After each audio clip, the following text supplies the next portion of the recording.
Bonjour à toutes et à tous. Dans le cadre du projet Se reconstruire ensemble, voici 4 conseils pour accompagner les jeunes victimes de harcèlement.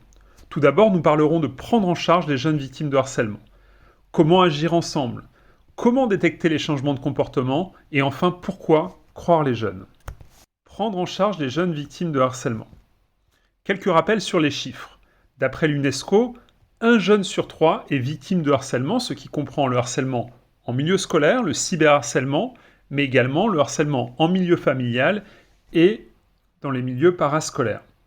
Suivant l'OMS, un jeune porteur de handicap sur 3 est harcelé en milieu scolaire. Nous faisons donc face à un phénomène massif pour lequel il n'y a que très peu de situations signalées. Cette pyramide nous expose les conséquences du harcèlement sur un jeune. Un jeune victime de harcèlement, s'il n'est pas compris et s'il ne voit pas d'autres issues pour s'exprimer, va adopter des comportements à risque. Des comportements à risque pour lui-même, mais également pour son entourage.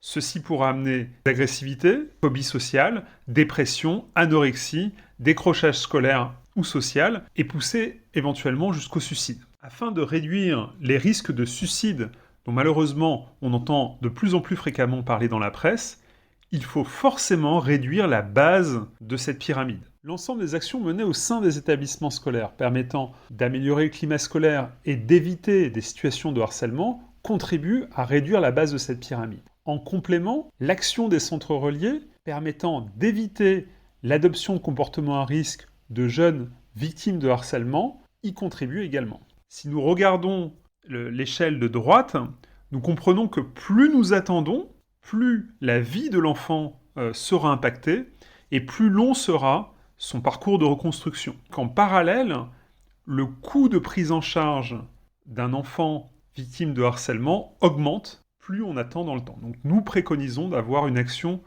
de prévention de comportement à risque le plus tôt possible.